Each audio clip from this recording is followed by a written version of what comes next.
নমস্কার বন্ধুরা, আমি সোলাঙ্কি। আমার নীতিমূলক গল্পের আসর ও ভৌতিক গল্পের আসরে আমার ছোট ছোট ভাই বোন এবং আমার দাদা দিদিদের আরও একবার অনেক অনেক স্বাগত। যিনারা প্রতিদিনের শ্রোতা বন্ধু তাঁদের উদ্দেশ্যে তো অবশ্যই, আর যিনারা আজ আমার চ্যানেল নতুন ভিজিট করছেন তাঁদের উদ্দেশ্য থাকলো অসংখ্য ধন্যবাদ। যিনারা আজ নতুন আমার চ্যানেল ভিজিট করছেন তাঁদের উদ্দেশ্যে বলবো, আজকের গল্পটা যদি আপনাদের ভালো লেগে থাকে তাহলে অবশ্যই আমার পাশে থাকার অনুরোধ রইল। আর আমার পাশে থাকার জন্য আমার চ্যানেলটাকে সাবস্ক্রাইব করে পাশে থাকা বেল আইকন প্রেস করে অল নোটিফিকেশান করে দেবেন। তাহলে আমি যখনই যেই রূপ গল্প নিয়ে উপস্থিত হব সেগুলো আপনাদের ফোনে সময় মতো নোটিফিকেশান আকারে পৌঁছে যাবে। আর হ্যাঁ বন্ধুরা, যদি আজকের গল্পটা আপনাদের ভালো লেগে থাকে তাহলে অবশ্যই একটা করে লাইক করবেন, পারলে বন্ধুদের সাথে অবশ্যই শেয়ার করবেন। তো বন্ধুরা, কথা না বাড়িয়ে আজকে আমরা যে গল্পটা পড়তে চলেছি, গল্পটা লিখেছেন সত্যজিৎ রায়। গল্পের নাম হলো অনাথ বাবুর ভয়।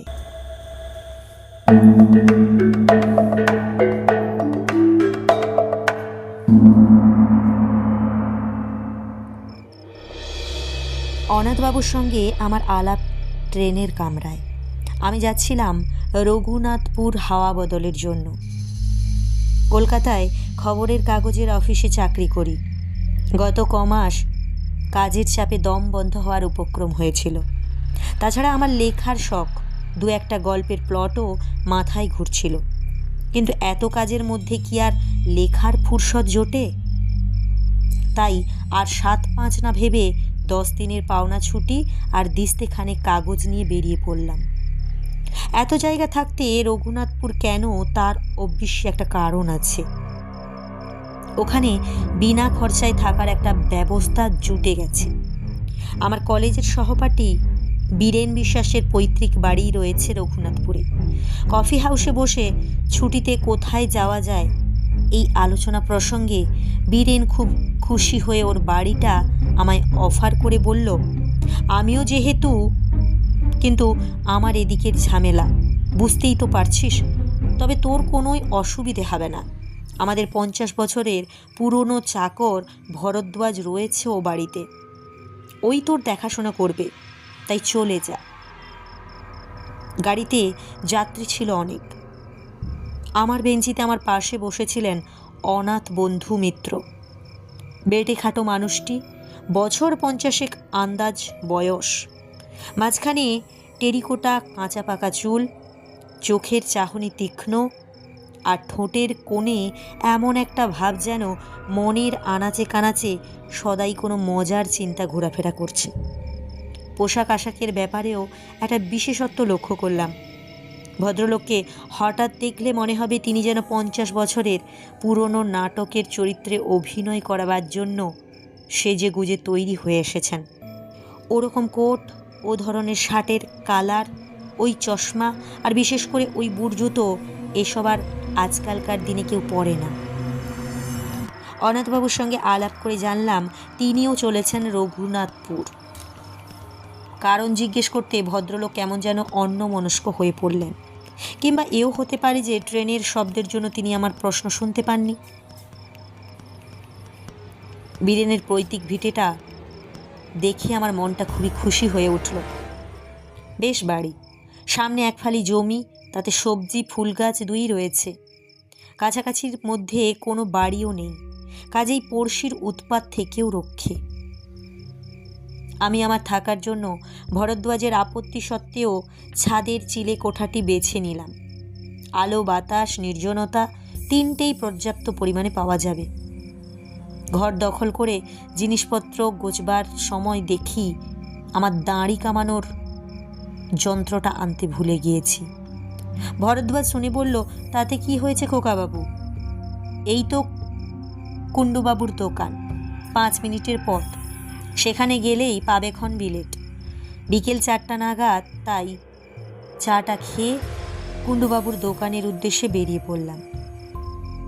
গিয়ে দেখি সেটি একটি ভালো আড্ডার জায়গা। দোকানের ভিতর দুটি বেঞ্চিতে বসে 5-7টি প্রৌঢ় ভদ্রলোক রীতিমতো গল্প জমিয়েছে। তাদের মধ্যে একজন বেশি উত্তেজিতভাবে বলেছে, আরে বাপু, এ তো আর শোনা কথা নয়, এ আমার চোখে দেখা। আর 30 বছর হয়ে গেল হবে কি আমার কথাটা এখনও কিন্তু মন থেকে মুছে যায়নি। এসব স্মৃতি অত সহজে ভুলবার নয়। আর বিশেষ করে যখন হলধর দত্ত ছিল, তখন সে ছিল আমার অন্তরঙ্গ বন্ধু। তার মৃত্যুর জন্য যে আমি কিছু অংশে দায়ী, সে বিশ্বাস আমার আজও যায়নি। আমি এক প্যাকেট 7 o'clock কিনে আরও 2-1টা অবান্তর জিনিসের খোঁজ করতে লাগলাম। ভদ্রলোক বলে চললেন, ভেবে দেখুন, আমারই বন্ধু আমারই সঙ্গে মাত্র 10 টাকা বাজি ধরে রাত কাটাতে গেল ওই উত্তর পশ্চিমের ঘরটাতে। পরদিন ফেরে না দেখে শেষটায় আমি, জিতেন বক্সি, হরিচরণ শাহ, আরও 3-4 জন, কে ছিল যেন ঠিক মনে নেই, গেলুম হালদার বাড়িতে হলধরের খোঁজ করতে। গিয়ে দেখি বাবু ওই ঘরের মেঝেতে হাত পা ছড়িয়ে মোড়ে কাঠ হয়ে আছেন। তার চোখ চাওয়া দৃষ্টি কড়িকাঠের দিকে, আর সেই দৃষ্টিতে ভয়ের যা নমুনা দেখলাম, তাতে ভূত ছাড়া আর কী হবে ভেবে বলুন তো। গায়ে কোনো ক্ষতচিহ্ন নেই, বাঘের আঁচড় নেই, সাপের ছোবল নেই, কিচ্ছু নেই। আপনারাই বলুন এখন কি হতে পারে। আরও মিনিট 5 দোকানে থেকে আলোচনার বিষয়টি সম্পর্কে মোটামুটি একটা ধারণা হলো। ব্যাপারটা এই, রঘুনাথপুরের দক্ষিণ প্রান্তে হালদার বাড়ি বলে একটা 200 বছরের পুরনো ভগ্নপ্রায় জমিদারি প্রাসাদ আছে। সেই প্রাসাদে বিশেষ করে তার দোতলার উত্তর পশ্চিম কোণের একটি ঘরে নাকি অনেক কালের পুরনো একটি ভূতের আনাগোনা আছে। অবশ্য সেই 30 বছর আগে ভবতোষ মজুমদারের বন্ধু হলধর দত্তের মৃত্যুর পর আজ অবধি নাকি কেউ সে বাড়িতে রাত কাটায়নি। কিন্তু তাও রঘুনাথপুরের বাসিন্দারা ভূতের অস্তিত্ব মনে প্রাণে বিশ্বাস করে বেশ একটা রোমাঞ্চ অনুভব করে। আর বিশ্বাস করার কারণও আছে যথেষ্ট। একে তো হলধর দত্তের রহস্যজনক মৃত্যু, তার ওপর এমনিতেই হালদার বংশের ইতিহাস নাকি খুন খারাপি, আত্মহত্যা ইত্যাদির অনেক নজির পাওয়া যায়। মনে মনে হালদার বাড়ি সম্পর্কে বেশ খানিকটা কৌতূহল নিয়ে দোকানের বাইরে এসেই দেখি আমার ট্রেনের আলাপি অনাথ বন্ধু মিশ্র হাসি হাসি মুখ করে দাঁড়িয়ে আছেন। আমায় দেখে বললেন, শুনছিলেন ওদের কথাবার্তা? বললাম, তা কিছুটা শুনেছি। বিশ্বাস হয়? কি ভূত? হ্যাঁ। ব্যাপার কি জানেন, ভূতের বাড়ির কথা তো অনেকই শুনলাম, কিন্তু সেসব বাড়িতে থেকে নিজের চোখে ভূত দেখেছে এমন লোক তো কই আজ অবধি একটিও মিট করলাম না। তা ঠিক। অনাথবাবু একটু হেসে বললেন, একবার দেখে আসবেন নাকি? কি বাড়িটা? দেখে আসবো মানে? বাইরে থেকে আর কি, বেশি দূর তো নয়, বড় জোর মাইল খানেক।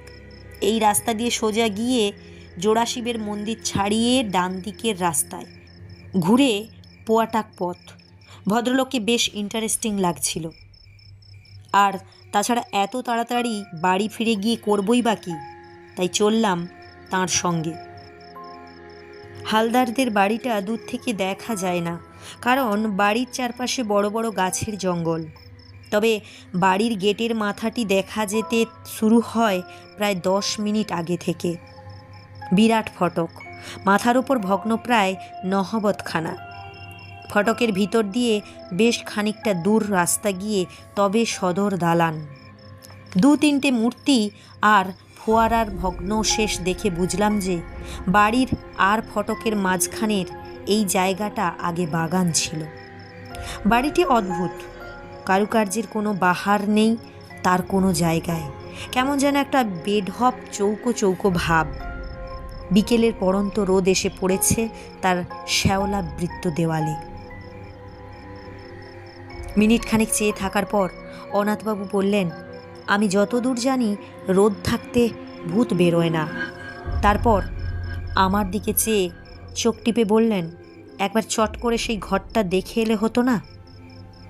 সেই উত্তর পশ্চিমের ঘর, যে ঘরে, হ্যাঁ, যে ঘরে হলধর দত্তের মৃত্যু হয়েছিল। ভদ্রলোকের তো এসব ব্যাপারে দেখছি একটু বাড়াবাড়ি রকমের আগ্রহ। অনাথবাবু বোধহয় আমার মনের ভাবটা আঁচ করতে পেরেই বললেন, খুব আশ্চর্য লাগছে নাকি? আসলে কি জানেন, আপনাকে বলতে দ্বিধা নেই, আমার রঘুনাথপুর আসার একমাত্র কারণটা হলো এই বাড়িটা। বটে, আগে হ্যাঁ, ওটা যে ভূতের বাড়ি, আমি কলকাতায় থাকতে সে খবরটা পেয়ে ওই ভূতটিকে দেখব বলে এখানে এসেছি। আপনি সেদিন ট্রেনে আমায় আসবার সময় কারণটা জানতে চাইলেন।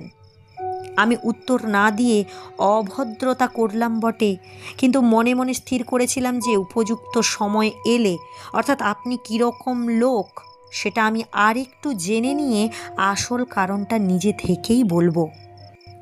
কিন্তু তাই বলে ভূতের পেছনে ধাওয়া করে একেবারে কলকাতা ছেড়ে? বলছি, ব্যস্ত হবেন না, আমার কাজটা সম্বন্ধে তো বলাই হয়নি। আসলে আমি ভূত সম্পর্কে একজন বিশেষজ্ঞ। আজ 25 বছর ধরে এ ব্যাপার নিয়ে বিস্তর রিসার্চ করেছি। শুধু ভূত কেন, ভূত, প্রেত, পিশাচ, ডাকিনী, জকিনী, ভ্যাম্পায়ার, ওয়ার উলফ, ভুডুইজম ইত্যাদি যা কিছু আছে তার সম্বন্ধে বইয়ে যা লেখে তার প্রায় সবই পড়ে ফেলেছি। 7টা ভাষা শিখতে হয়েছে এসব বই পড়বার জন্য। পরলোক তত্ত্ব নিয়ে লন্ডনের প্রফেসর নটনের সঙ্গে আজ 3 বছর ধরে চিঠি লেখা করছি।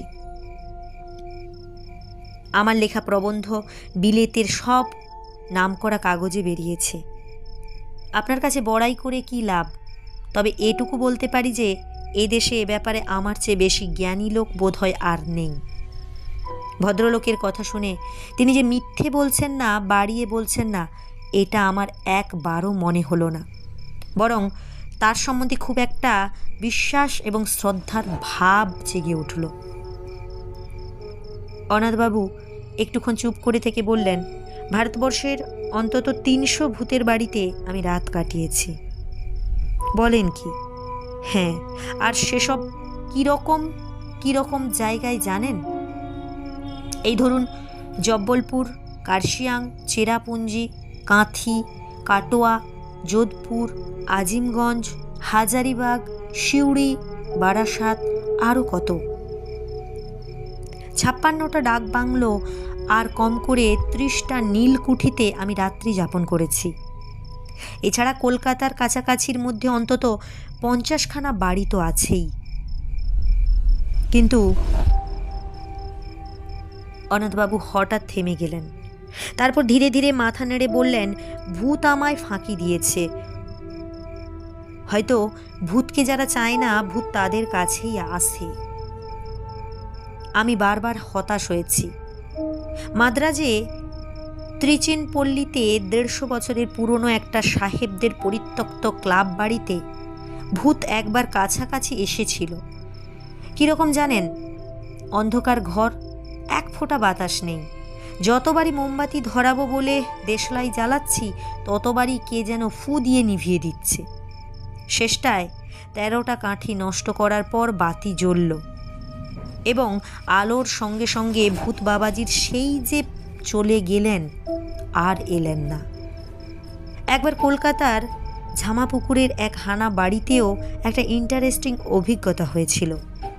আমার মাথায় তো এত চুল দেখছেন, অথচ এই বাড়ির একটা অন্ধকার ঘরে ভূতের অপেক্ষায় বসে থাকতে থাকতে মাঝরাত্রির নাগাদ হঠাৎ ব্রহ্মতলায় একটা মশার কামড় অনুভব করলাম। কি ব্যাপার?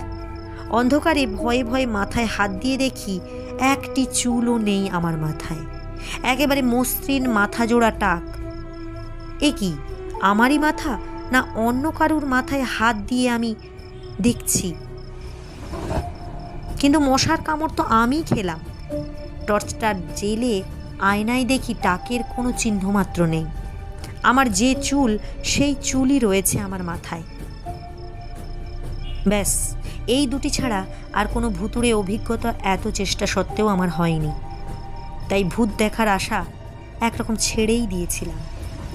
এমন সময় একটা পুরনো বাঁধানো প্রবাসীতে রঘুনাথপুরের এই বাড়িটার একটা উল্লেখ পেলাম।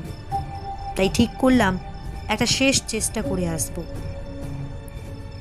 অনাথবাবুর কথা শুনতে শুনতে কখন যে বাড়ির সদর দরজায় এসে পৌঁছেছি সে খেয়ালই ছিল না।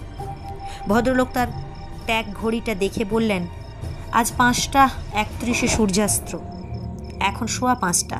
চলুন, রোদ থাকতে থাকতে একবার ঘরটা দেখে আসি।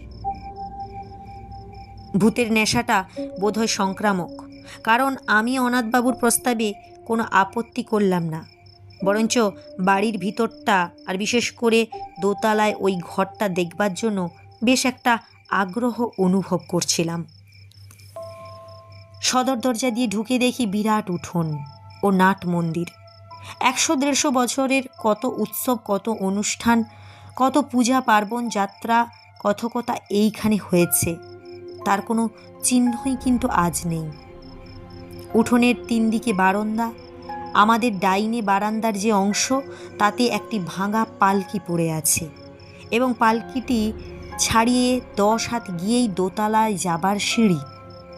সিঁড়িটা এমনই অন্ধকার যে উঠবার সময় অনাথবাবুকে তার কোটের পকেট থেকে একটি টর্চ বার করে জ্বালাতে হলো। প্রায় অদৃশ্য মাকড়সার জালের বুহ ভেদ করে কোনো রকমে দোতলায় পৌঁছতে পারলাম। মনে মনে বললাম, এ বাড়িতে ভূত থাকা অস্বাভাবিক নয়। দোতলার বারান্দার দিকে দাঁড়িয়ে হিসেব করে দেখলাম, বাঁ দিক দিয়ে সোজা চলে গেলে ওই যে ঘরটা, ওটাই উত্তর পশ্চিমের ঘর।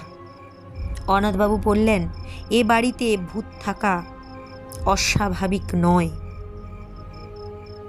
দোতলার বারান্দায় দাঁড়িয়ে হিসাব করে দেখলাম, বাঁ দিক দিয়ে সোজা চলে গেছে যে ঘরগুলো, ওটাই উত্তর পশ্চিমের ঘর। অনাথবাবু বললেন, সময় নষ্ট করে লাভ নেই, চলুন এগোই। এখানে বলে রাখি, বারান্দায় কেবল একটি জিনিস ছিল, সেটি ছিল ঘড়ি, যাকে বলে গ্র্যান্ডফাদার ক্লক। কিন্তু তার অবস্থা খুবই শোচনীয়। কাঁচ নেই, বড় কাঁটাটিও উধাও, পেন্ডুলামটি ভেঙে কাত হয়ে পড়ে আছে। উত্তর পশ্চিমের ঘরের দরজাটি ভেজানো ছিল। অনাথবাবু যখন তার ডান হাতের তর্জনী দিয়ে সন্তর্পণে ঠেলে দরজাটি খুলেছিলেন, তখন বিনা কারণেই আমার গাটা যেন ছমছম করছিল। কিন্তু ঘরের ভিতর ঢুকে অস্বাভাবিক কিছু লক্ষ্য করলাম না। দেখে মনে হয় এককালে বৈঠকখানা ছিল। ঘরের মাঝখানে একটা বিরাট টেবিল, তার কেবল পায়া 4খানা রয়েছে, উপরে তক্তাটা নেই। টেবিলের পাশে জানালার দিকে একটি আরাম কেদারা। অবশ্যই এখন সেটা আরামদায়ক হবে কিনা সন্দেহ, কারণ তার একটি হাতল ও বসবার জায়গায় বেতের খানিকটা অংশ লোপ পেয়েছে। উপরের দিকে চেয়ে দেখি ছাদ থেকে ঝুলছে একটি টানা পাখার ভগ্নাংশ, অর্থাৎ তার দড়ি নেই। কাঠের ডান্ডাটা ভাঙা এবং ঝালরের অর্ধেকটা ছেঁড়া। এছাড়া ঘরে আছে একটি খাঁচ কাটা বন্দুক রাখার তাক, একটি নলবিহীন গড়গড়া আর 2খানা সাধারণ হাতল ভাঙা চেয়ার। অনাথবাবু কিছুক্ষণ একেবারে স্তব্ধ হয়ে রইলেন। মনে হলো খুব মনোযোগ দিয়ে কি একটা অনুভব করবার চেষ্টা করছিলেন। প্রায় মিনিট খানেক পরে বললেন, একটা গন্ধ পাচ্ছেন? কি গন্ধ? মাদ্রাজি ধূপ, মাছের তেল আর মরা পোড়বার গন্ধ মেশানোর মতো একটা গন্ধ। আমি বার দুয়েক বেশ জোরে নিঃশ্বাসের টান নিলাম। অনেক দিনের ঘর খুললে যে একটা ভ্যাপসা গন্ধ বেরোয়, সে গন্ধ ছাড়া আর কোনো গন্ধই কিন্তু আমি পেলাম না। তাই বললাম, কই ঠিক বুঝতে পারছি না তো। অনাথবাবু আরও একটুক্ষণ চুপ করে থেকে হঠাৎ বাঁ হাতের তালুতে ডান হাত দিয়ে একটা ঘুষি মেরে বললেন, বহুত আচ্ছা, এ গন্ধ আমার চেনা, এ বাড়িতে ভূত অবশ্যম্ভাবী। তবে বাবাজি দেখা দেবেন কি না সেটা কাল রাত্রির আগে বোঝা যাবে না। চলুন। অনাথবাবু স্থির করে ফেললেন যে পরদিন তাকে এ ঘরে রাত্রিবাস করতে হবে। ফেরার পথে বললেন, আজ থাকলুম না, কারণ কাল অমাবস্যা, ভূতের পক্ষে সবচেয়ে প্রশস্ত তিথি। তাছাড়া 2-1টি জিনিস সঙ্গে রাখা দরকার। সেগুলো বাড়িতে রয়ে গেছে, কাল নিয়ে আসব। আজ সার্ভেটা করে গেলুম আর কি। ভদ্রলোক আমায় বাড়ি অবধি পৌঁছে দিয়ে বিদায় নেবার সময় গলাটা একটু নামিয়ে বললেন, আর কাউকে আমার এই প্ল্যানটার কথা বলবেন না যেন। এদের কথাবার্তা শুনলাম আজকে যা ভয় এদের মধ্যে রয়েছে, এরা জানতে পারলে হয়তো বাধা টাধা দিয়ে আমার প্ল্যানটাকেই ভেস্তে দেবে। আর হ্যাঁ, আরেকটা কথা, আপনাকে আমার সঙ্গে যেতে বললুম না বলে কিছু মনে করবেন না। এসব ব্যাপার বুঝলেন কি না, একা থাকাটা সঠিক। একা না থাকলে ঠিক জুৎসই হয় না। পরদিন দুপুরে কাগজ কলম নিয়ে বসলেও লেখা খুব বেশি দূর এগোলো না। মন পড়ে রয়েছে হালদার বাড়ির ওই উত্তর পশ্চিমের ঘরটায়। আর রাত্রে অনাথবাবুর কি অভিজ্ঞতা হবে সেই নিয়ে একটা অশান্তি আর উদ্বেগ রয়েছে মনের মধ্যে। বিকেলে অনাথবাবুকে হালদার বাড়ির ফটক অবধি পৌঁছে দিলাম। ভদ্রলোকের গায়ে আজ একটা কালো গলাবন্ধ কোট, কাঁধে জলের ফ্লাক্স, হাতে সেই কালকের 3 শেলের টর্চ। ফটক দিয়ে ঢুকবার আগে কোটের 2 পকেটে হাত ঢুকিয়ে বোতল বার করে আমায় দেখিয়ে বললেন, এই দেখুন, এটিতে রয়েছে আমার নিজের ফর্মুলার তৈরি তেল। শরীরের অনাবৃত অংশে মেখে নিলে আর মশা কামড়াবে না। আর এই দ্বিতীয়টিতে রয়েছে কার্বলিক অ্যাসিড। ঘরের আশেপাশে ছড়িয়ে দিলে সাপের উৎপাত থেকে নিশ্চিন্ত। এই বলে বোতল দুটো পকেটে পুরে টর্চটা মাথায় ঠেকিয়ে আমায় একটা স্যালাম ঠুকে ভদ্রলোক বুট জুতো খটখটিয়ে হালদার বাবুর বাড়ির দিকে চলে গেলেন। রাত্রি ভালো ঘুম হলো না। ভোর হতে না হতে ভরদ্বাজকে বললাম আমার থার্মাল ফ্লাক্সে 2 জনের মতো চা ভরিয়ে দিতে। চা এলে পর ফ্লাক্সটি নিয়ে আবার হালদার বাড়ির উদ্দেশ্যে রওনা দিলাম। হালদার বাড়ির ফটকের কাছে পৌঁছে দেখি চারিদিকে একেবারে কোনো সাড়া শব্দ নেই। অনাথবাবুর নাম ধরে ডাকবো না শটাং দোতলায় যাব তাই ভাবছি।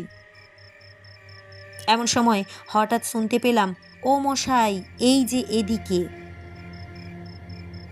এবার দেখতে পেলাম অনাথবাবুকে প্রাসাদের পূব দিকের জঙ্গলের ভিতর থেকে বেরিয়ে আমার দিকে হেঁটে আসছেন। তাকে দেখে মোটেই মনে হয় না যে রাত্রে তার কোনো ভয়াবহ বা অস্বাভাবিক অভিজ্ঞতা হয়েছে। আমার কাছে এসে হাসতে হাসতে হাতে একটা নিমের ডাল দেখিয়ে বললেন, আর বলবেন না মশাই, আধ ঘন্টা ধরে বনে বাদারে ঘুরছি এই নিম ডালের খোঁজে। আমার আবার দাঁতনের অভ্যাস কি না। ফক করে রাত্রের কথাটা জিজ্ঞেস করতে কেমন যেন বাধা বাধা ঠেকল। তাই বললাম, চা এনেছি, এখানেই খাবেন না বাড়ি যাবেন? চলুন না, ওই ফোয়ারাটার পাশটায় বসে খাওয়া যাক।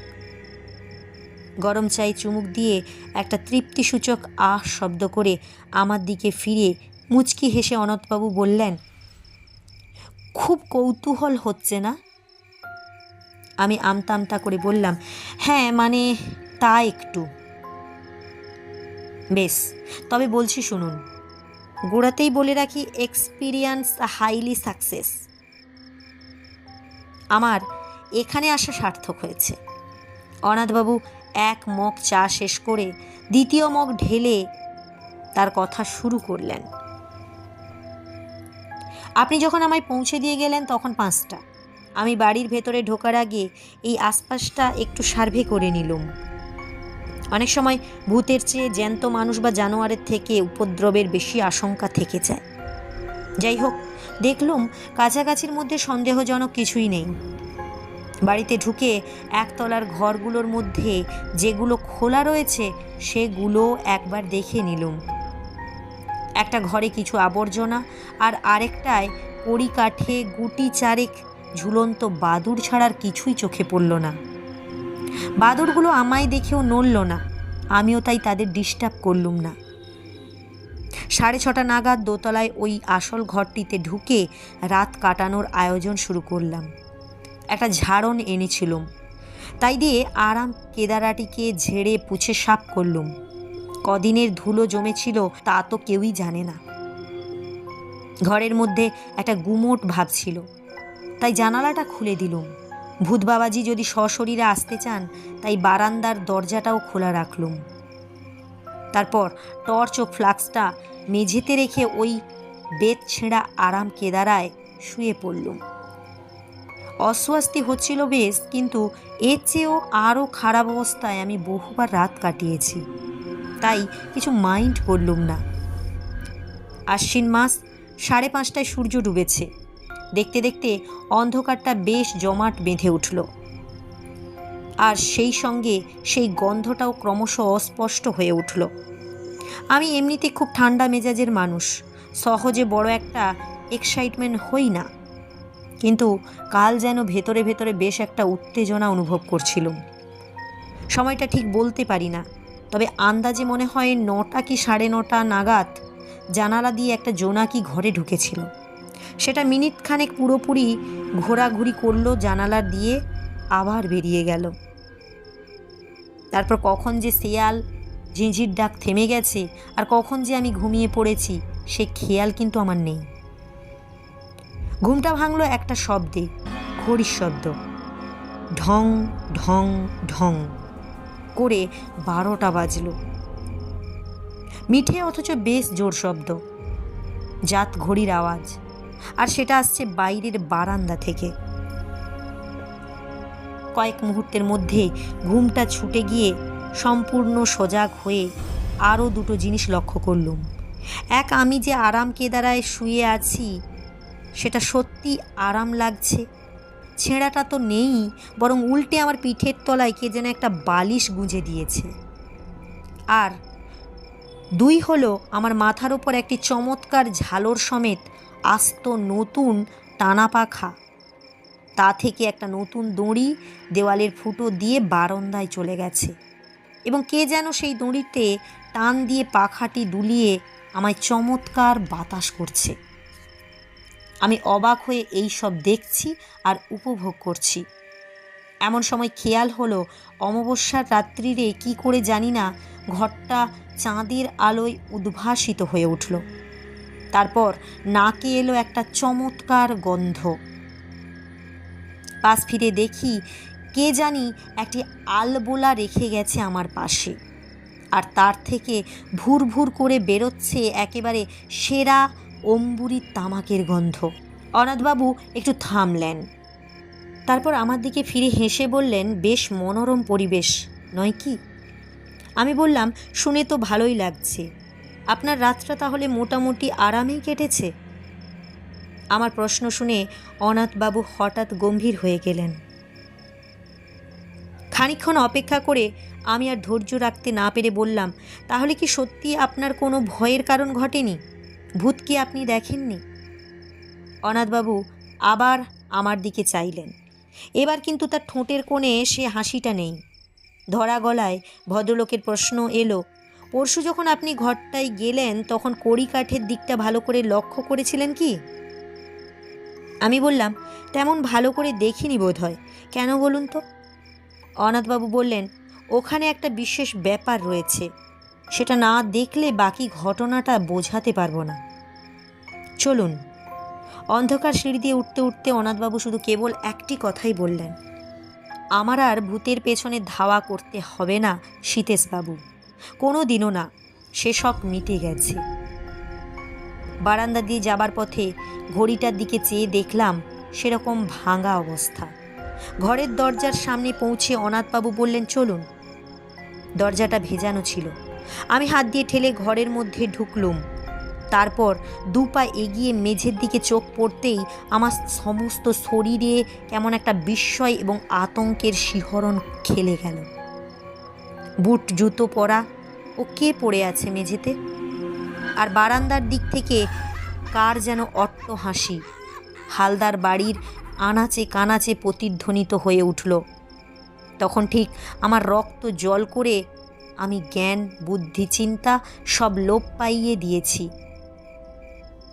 তাহলে কি? আর কিছু মনে নেই। যখন জ্ঞান হলো দেখি ভরদ্বাজ আমার খাটের পায়ার দিকে দাঁড়িয়ে আছে, আর আমায় হাত পাখা দিয়ে বাতাস করছেন ভবতোষ মজুমদার। আমার চোখ খুলতে দেখে ভবতোষবাবু বললেন, ভাগ্যে সিধুচরণ আপনাকে দেখেছিল বাড়িতে ঢুকতে, নইলে যে কি দশা হতো আপনার জানি না। ওখানে গেছলেন কোন আক্কেলে? আমি বললাম, অনাথবাবু যে রাত্রে। ভবতোষবাবু বাধা দিয়ে বললেন, আর অনাথবাবু, কাল যে অতগুলো কথা বললুম সেসব বোধহয় কিছুই বিশ্বাস করেননি ভদ্রলোক।